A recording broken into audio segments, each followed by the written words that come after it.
kita akan bertemu lagi ya sama Abah. Tadi saya lagi sholat malam, lagi zikir, ada salah satu santri yang manggil bahwa suruh saya buatin obatnya Abah. Kami di Padepokan Universitas Trijati, pengobatannya selalu menggunakan kunir dan madu. Obatnya Abah ini suruh buat jamu untuk Abah. Jadi Abah sudah lumayan pulih.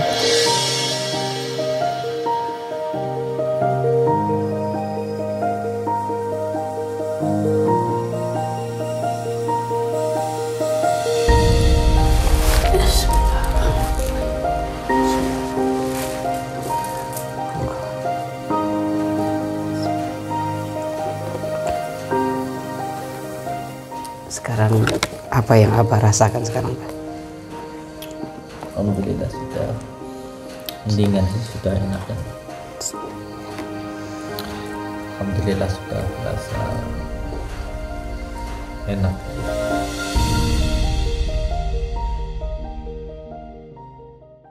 Saya jadi teringat dengan lurah saya yang pertama.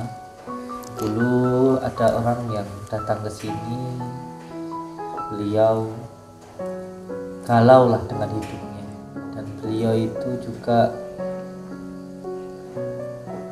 seperti ingin mencari ketenangan. Akhirnya sampailah di tempat ini.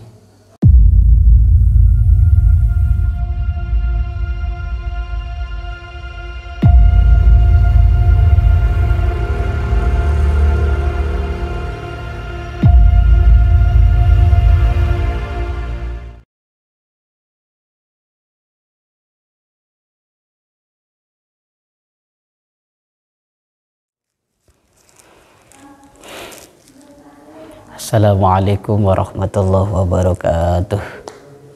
Alhamdulillahirabbil alamin. Wassalatu wassalamu ala habibillah Muhammad ibn Abdillah wa ala alihi wa sahbihi ajmain, amma ba'du. Saudara-saudaraku dimanapun berada, semoga kita selalu mendapatkan lindungan dari Allah Subhanahu wa Ta'ala, selalu mendapatkan kesehatan jasmani dan rohani.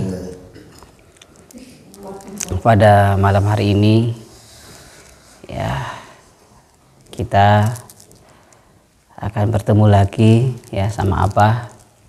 Tadi saya lagi sholat malam, lagi zikir, ada salah satu santri yang manggil bahwa suruh saya buatin obatnya Abah ya. Disuruh buat obatnya Abah. Ini obatnya Abahnya, ini obatnya Abah biasa. Kami di Padepokan Universitas Trijati, pengobatannya selalu menggunakan kunir dan madu ya, kunir dan madu. Ini obatnya Abah ini, suruh buat jamu untuk Abah. Jadi Abah sudah lumayan pulih.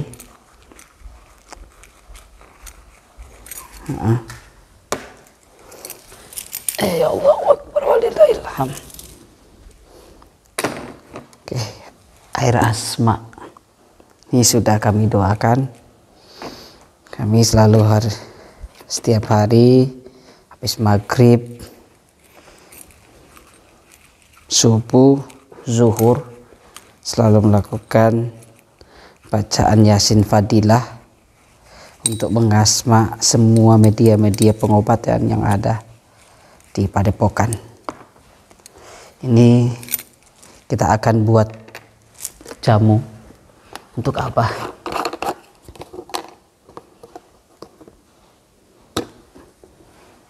Oke, kita ketemu Abah dulu aja, langsung ketemu Abah di ruang khususnya Abah ya. Abah kalau lagi dalam keadaan nggak fit, biasanya di ruang khususnya. Ayo, di sana sudah ada santri yang lagi pijitin Abah. Ayo kita langsung aja ke tempatnya Abah yuk. Bismillahirrahmanirrahim.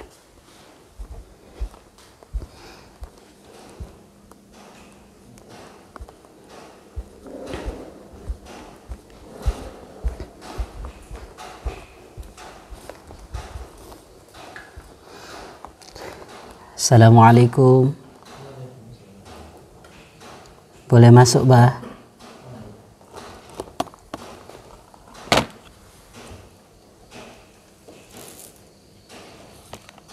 Ayo, masuk.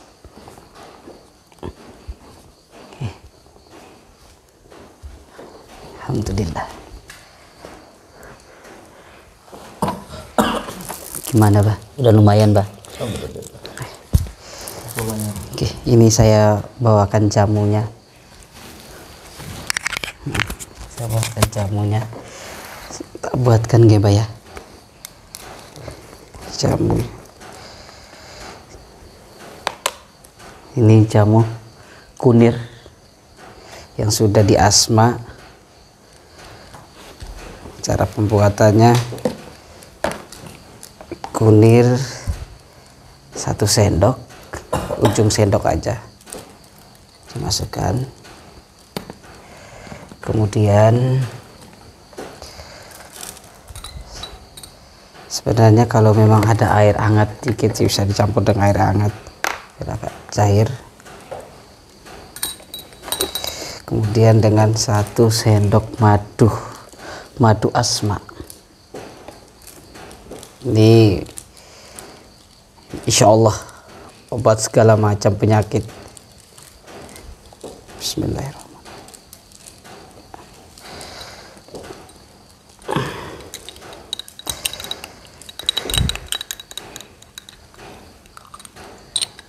Kasih air panas. Air panas ini harusnya ya.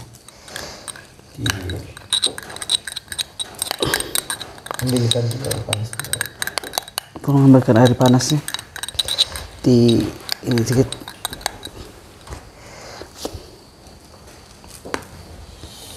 Alhamdulillah udah berasa enak kan.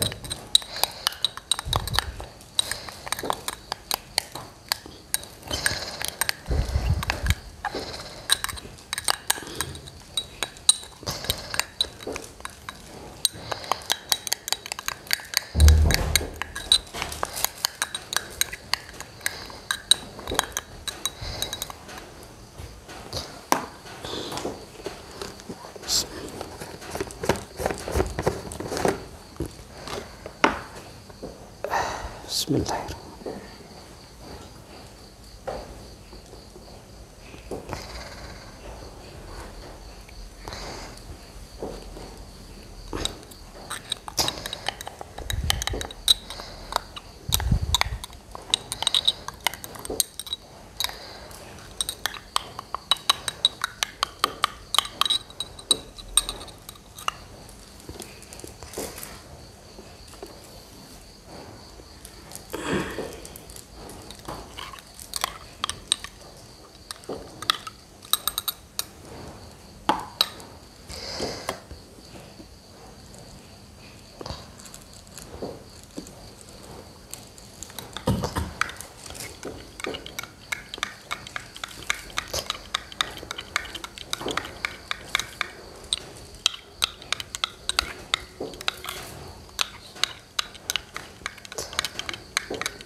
Sudah jadi, insya Allah. Mudah-mudahan Biar dingin dulu.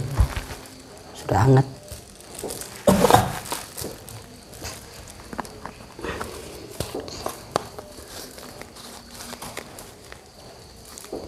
Ini kalau digunakan ya hanya ujung sendok saja. 1 sendok terlalu banyak.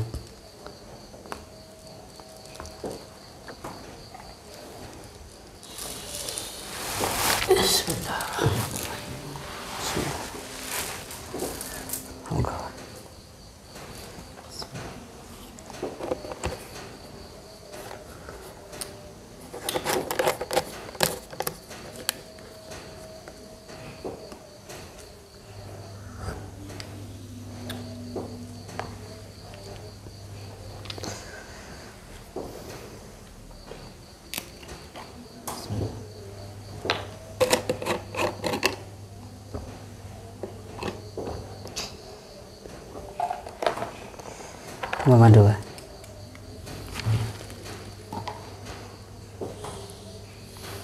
Bismillah.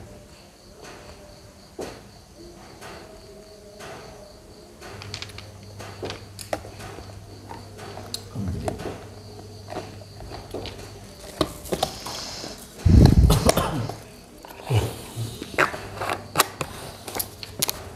Sekarang apa yang Abah rasakan sekarang, Pak? Alhamdulillah sudah mendingan sih, sudah enak kan. Alhamdulillah sudah merasa enak.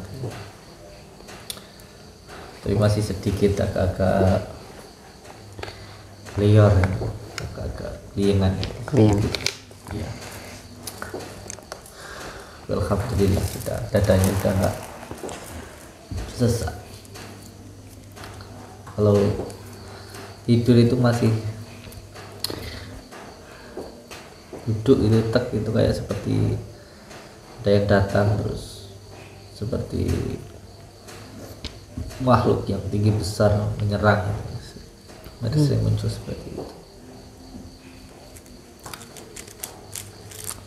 Ya ini efek dari melawan dukun santet itu. Kekuatan ilmu santetnya itu. Jarang orang yang mengetahui, bahkan jika dalam keadaan yang seperti ini, mana pembesarnya suara, pembesar suara mana?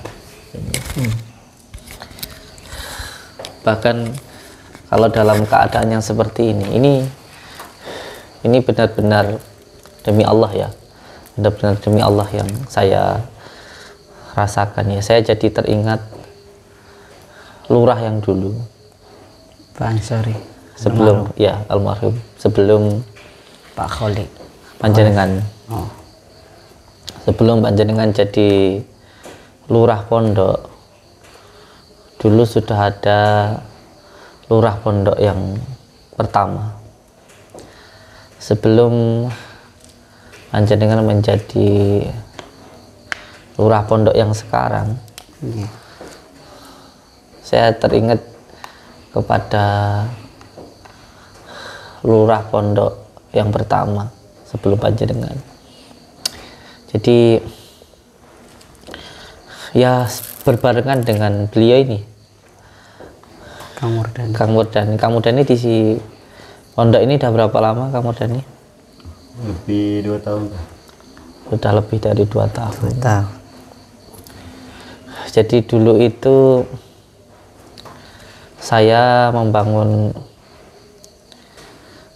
majelis dzikir sebelum menjadi nama Padepokan Nurjat Sejati dan sekarang akhirnya menjadi Pondok Bedok Asyifa.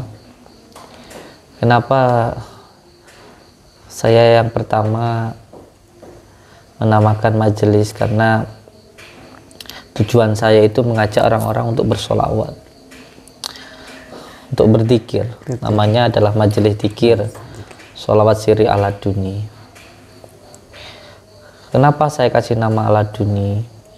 Banyak orang yang mendebatkan nama Laduni. Bukankah Laduni itu datangnya dari Allah Subhanahu wa Ta'ala? Iya, karena yang namanya As-Sofa, Al-Wafa dan Al-Jafa. As-Sofa itu artinya ialah membersihkan hati, dan Al-Wafa itu artinya menyesuaikan antara hati, pikiran dan perkataan. Sedangkan Al-Jafa itu dipuji dan dicaci sama. Lah untuk proses As-Sofa supaya hati itu bersih, khawatir namanya. Jadi supaya hatinya bersih dan bisa menerima sebuah basyirah laduni dari Allah, itu melalui dengan metode dzikir. Makanya majelis dzikir. Dan dzikir sendiri itu ada 3 metode. Yang pertama dzikrul asma, yaitu dzikir yang menyebutkan yang masih dalam kategori beribadah atau masih dalam kategori bekerja. Jadi masih mengharapkan sesuatu untuk kepentingan dirinya sendiri. Walaupun menyebutkan ya Allah, tetapi ya rojak, uang. Ini tingkatan yang pertama, yaitu dzikrul asma. Seperti ini, dzikir seperti ini, itu malah masih dalam satu tahapan. Yang kedua, dzikrul sifat. Jadi sudah ketika berzikir tidak lagi mengharapkan uang atau kepentingannya sendiri. Jadi bukan hanya sekedar kewajiban, bukan hanya sekedar bekerja untuk mendapatkan uang, tetapi kalau dzikir sifat ini yang penting mendekat. Seperti halnya ketika yang dzikir asma itu, kalau semuanya kita mendekat kepada ibu, kita pengennya itu kalau datang hanya minta uang. Bu, minta uang. Bu, saya pengen ini, pengen itu, pada orang tua kita. Kalau yang kedua, dzikrul sifat, itu yang penting kita mendekat dan semuanya dipasrahkan kepada ibunya. Ibunya kan tahu, alah ibu saya pasti tahu yang terbaik untuk diri saya. Jadi ibu saya ini kan sudah tahu semuanya, sudah, yang penting saya dekat aja. Itu namanya dzikrul sifat. Nah, yang ketiga ini adalah, ini yang sangat sulit. Kalau di dalam santri disebut dengan al-jafa, yaitu dzikrul zat. Jadi dzikirnya sudah bukan lagi karena ada kepentingan diri sendiri, bukan juga mendekat dan menginginkan sesuatu, tetapi sudah benar-benar karena mahabbah, karena cinta kepada Allah Subhanahu wa taala. Jadi saya harapkan untuk semua anak-anakku yang ada di sini, karena santriku adalah anak-anakku semuanya, nggak apa-apa, satu hari full dzikirnya masih dzikir asma, dzikirnya masih dzikir sifat. Tetapi harus ada waktu, entah 15 menit atau 1 jam saja, digunakan waktu tengah malam untuk dzikrul zat, berzikir Allah, Allah, Allah ismudat, atau dzikir la ilaha illallah, la ilaha illallah, tanpa mengharapkan apapun. Boleh satu waktu kamu datang ke ibumu minta, Bu, saya minta uang. Boleh sewaktu-waktu kamu datang, Bu, saya pengen beli baju. Boleh sewaktu kamu datang, Bu, saya pengen ini, pengen itu. Tapi gunakanlah juga sekali waktu untuk benar-benar mendekat kepada ibumu karena rasa sayangmu. Jangan hanya karena keinginanmu, jangan hanya karena kebutuhanmu. Ini sangat penting sekali. Maka itulah nanti yang akhirnya akan menumbuhkan laduni. Kalau amalan ini diamalkan istiqomah 41 hari aja. Istiqomah zikir la ilaha illallah. Satu kali tarikan nafas. La ilaha illallah. La ilaha illallah. Atau zikir ismudat. Masuk nafas Allah Allah Allah Allah Allah Allah Allah Allah. Atau yang sudah dapat ijazah zikir saman Allah Allah. Intinya apapun zikirnya tanpa mengharapkan apapun, ini nanti akan ada rasa yang didapatkan yang di luar dari kenalaran, dan itu akan panjenengan rasakan sendiri. Nah, kembali ke cerita yang tadi, saya jadi teringat dengan lurah saya yang pertama. Dulu ada orang yang datang ke sini, beliau galau lah dengan hidupnya. Beliau bekerja tetapi menyampaikan bahwa tidak tenang karena sering ada gangguan, dan beliau itu juga seperti ingin mencari ketenangan. Akhirnya sampailah di tempat ini. Saya masih ingat sekali, beliau sangat takdim, sangat baik sekali terhadap rekan-rekannya, temannya, bahkan kesemuanya. Dan ketika saya lihat beliau ini kok sangat baik sekali adabnya, sehingga beliau saya panggil dan saya minta beliau untuk menjadi lurah pondok, karena waktu itu memang masih awal baru-barunya. Saya minta beliau untuk mengajar ngaji lah, karena memang setelah izin majelis dzikir sholawat ala juni itu jadi, ada hantaman dari luar, orang yang mau membakar padepokan. Setelah itu datang pihak yang berwajib, akhirnya diketahui itu preman yang disuruh sama orang. Akhirnya saya membuat izin kembali, yaitu izin padepokan Nurjat Sejati. Nah, kenapa izin majelisnya setelah itu saya ganti izin padepokan? Karena kalau yayasan padepokan itu mencakup tentang sosial dan juga tentang kesehatan. Jadi ada izin nih pengobatannya. Akhirnya bukalah di pengobatan. Akhirnya pengobatannya itu makin lama makin lama, Ustaz.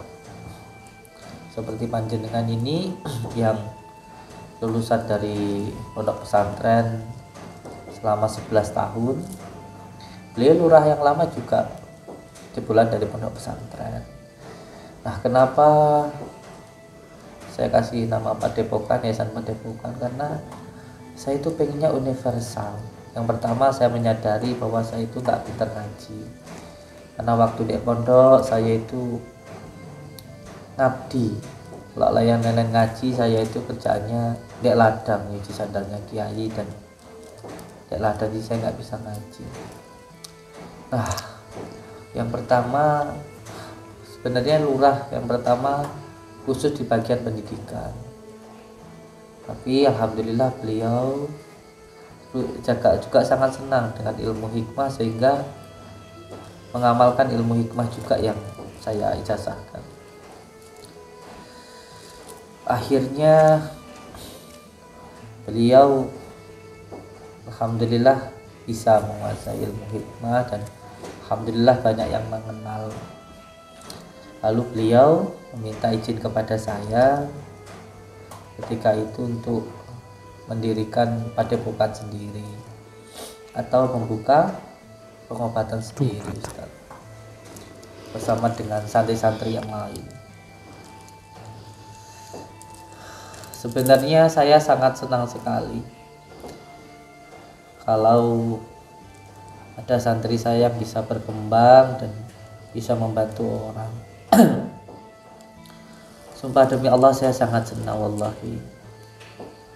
Tetapi ada beberapa hal yang perlu untuk diketahui, bahwa ketika kita melakukan pengobatan kepada seseorang yang terkena santet ataupun sihir, itu tidak seperti yang kita bayangkan. Kita bukan hanya menghilangkan kotorannya, tapi kita juga harus bertarung dengan orang yang memberikan kotoran tersebut.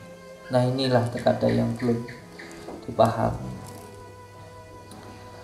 Akhirnya saya menyampaikan kepada beliau, Ustadz, kalau mau buka pengobatan silahkan, saya sangat mendukung, tapi jangan sekarang. Demi Allah saya katakan, jangan sekarang, nanti minimal tunggu 1 tahun lagi. Karena apa? Karena ijazah yang saya terima, amalan yang saya amalkan itu belum sempurna. Tapi karena memang sudah kehendak Allah, akhirnya beliau ya tetap keluar dan membuat padepokan sendiri. Bahkan ketika itu saya sampai memanggil beliau itu 3 kali. Sampai 3 kali saya mengatakan ke beliau untuk coba dipikirkan dulu, sebab mengobati orang yang terkena sihir, terkena santet itu tidak semudah seperti yang dibayangkan. Mungkin di sini panjenengan melihat ada orang yang datang, kita ruqyah keluar paku, muntah paku, ada yang muntah rambut sembuh. Bahkan jenengan sendiri sudah menggunakan asmaka Roma Sultan Aulia, alhamdulillah sembuh. Mungkin terlihatnya mudah, tetapi di sini karena apa? Karena kita di sini mendapatkan pertolongan dari Allah. Bukan karena di sini ada apa atau apa, bukan, karena kita mendapatkan pertolongan dari Allah. Saya khawatir kalau nanti panjenengan membuka pengobatan sendiri belum siap. Saya sebagai orang tuanya, ya bisa dikatakan sebagai gurunya, sampai memohon kepada beliau 3 kali untuk jangan pergi dulu, nanti buka pengobatannya nanti. Sampai saya menjelaskan bahwa ada amalan yang belum jenengan dapatkan, sampai saya memohon demi Allah. Akhirnya beliau tetap keluar ya Mas ya. Beliau tetap keluar dengan 12 santri, tidak salah, dengan 12 santri. Sampai beliau datang juga ke guru-guru saya. Ada guru saya yang di Palembang, ada guru saya yang di Jawa Tengah, ada guru saya yang di Jawa Timur. Beliau datangi juga setelah beliau keluar dari tempat ini. Dan sampai 1 minggu sebelum beliau meninggal, itu datang seseorang dari Jawa Timur ke saya. Beliau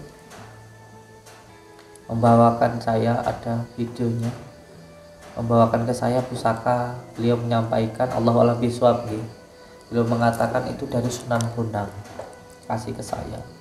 Dan ketika itu ada salah satu santri saya yang namanya Mas Eko, tiba-tiba beliau, kalau orang awam mengatakan kesurupan, tapi kalau menurut saya bukan. Beliau memberikan isyarah kepada saya bahwa hati-hati, akan ada yang celaka, akan ada yang celaka dan meninggal dunia. Bahkan ketika video ini saya tampilkan di media, banyak yang menghujat. Ada yang mengatakan itu menakut-nakuti, ada yang mengatakan itu adalah kebohongan. Demi Allah, ada yang mengatakan seperti itu, Ustaz. Akhirnya saya coba untuk menelpon almarhum lurah saya ini. Saya sampaikan ke beliau untuk monggo kembali ke Padepokan, bukan karena saya itu sangat membutuhkan, bukan karena saya itu gak pengen jenengan itu berkembang, bukan, monggo datang ke Padepokan.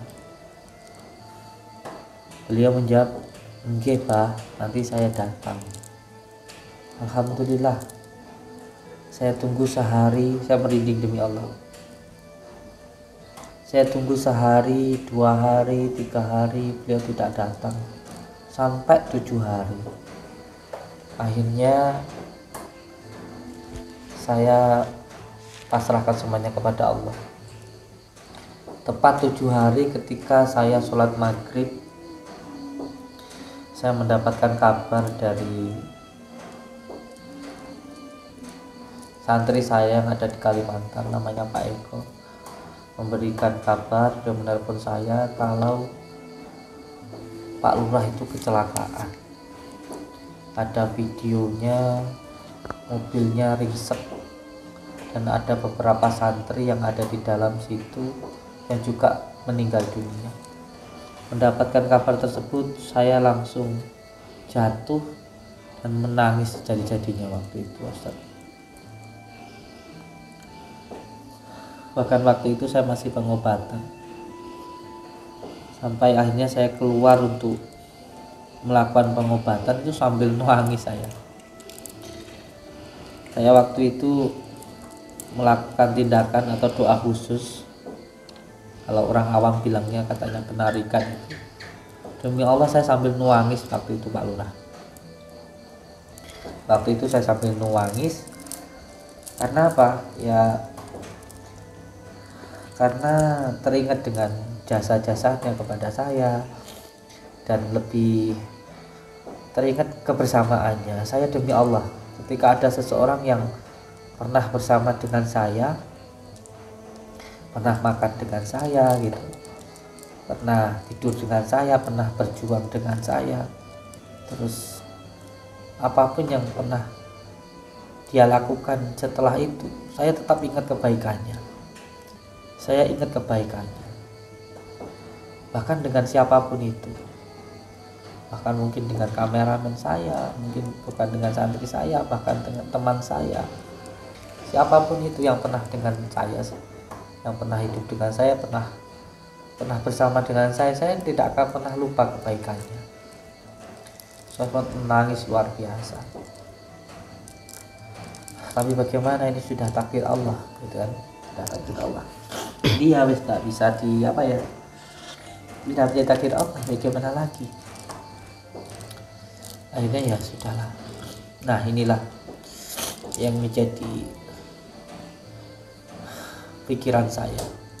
Panjenengan semuanya di sini belajar ilmu hikmah, ngobatin orang, alhamdulillah. Tapi kalau sudah bisa, jangan merasa bisa. Itu yang pertama. Yang kedua, harus dipahami bahwa mengobati seseorang yang terkena santet, iya, orangnya kita obati. Terus yang ngirim santet itu apa terima?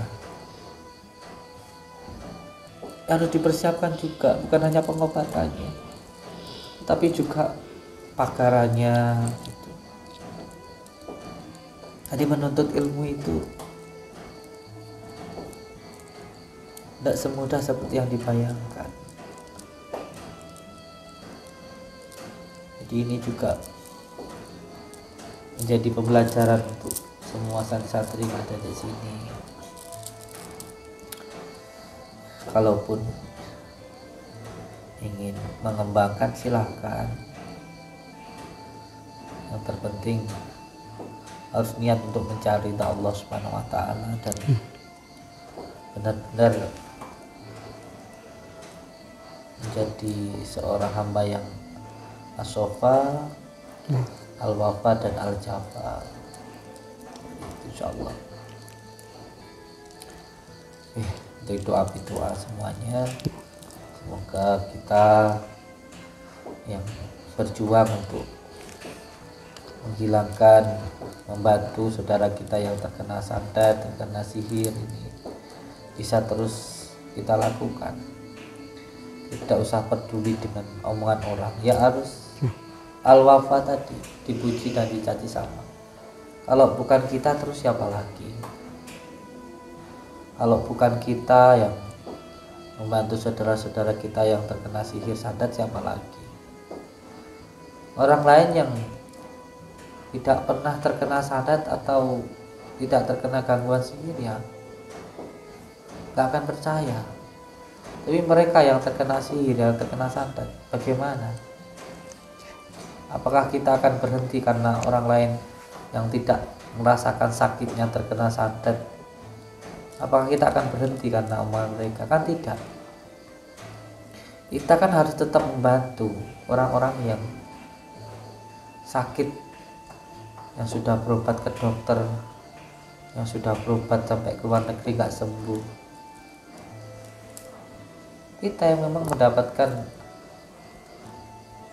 tugas, kita yang mendapatkan jatah untuk membantu saudara kita yang terkena seperti itu. Terus apa dengan perkataan orang yang dikatakan melakukan kebohongan, terus kita mau berhenti membantu saudara-saudara kita yang seperti itu? Apakah karena kita dikatakan menggunakan keris, petir, menggunakan trik dan sebagainya kita harus berhenti? Kita mau menggunakan pengobatan dengan kotoran ayam, dengan sandal, dengan sapu lidi, dengan apapun medianya, tidak apa-apa, karena semuanya adalah media. Oh, kita mau pakai tongkat bambu, kita mau pakai keris, kita mau pakai sapu lidi, mau pakai, yang penting niatnya untuk membantu saudara kita, bukan medianya, karena medianya itu salah. Kalau percaya kepada medianya syirik. Percaya hanya kepada Allah Subhanahu wa taala. Bekerja itu hanya media, yang mendatangkan rezeki itu Allah. Makanan itu hanya media, yang menyehatkan itu Allah. Yang penting doa. Alhamdulillah, saya rasa sudah nyaman, sudah tenang, dan sudah sehat. Insyaallah kita siap untuk bertempur melawan zaliman insyaallah. Amin. Yang penting lakukan apa yang bisa kita lakukan. Yang pertama, gunakan Al-Quran. Al-Quran adalah syifa, obat. Yang kedua adalah sholawat, karena sholawat adalah kuncinya. Gunakan dua itu saja. Kalau kita mengambil dari kitab Al-Azkar An-Nawawiyah, itu yang pertama yang penting menggunakan bismillah, yang kedua syahadat, yang ketiga sholawat, yang keempat itu doa, yang kelima adalah surat Yasin yang terakhir. Itu saja sudah dilakukan. Kalau kita menggunakan Al-Quran dan sholawat dikatakan dukun, ya silahkan, orang ngomong aja kok. Yang penting kita menggunakan Al-Quran. Oke. Alhamdulillah rabbil alamin. Sehat selalu nggih. Amin. Semoga sehat. Salat. Waalaikumsalam warahmatullahi wabarakatuh. Oke, alhamdulillah Abah sudah mulai pulih kembali. Kami doakan apapun yang kami lakukan di Padepokan Nurul Sejati ini menjadi sebuah pelajaran bagi kita semua. Semangat terus. Assalamualaikum warahmatullahi wabarakatuh.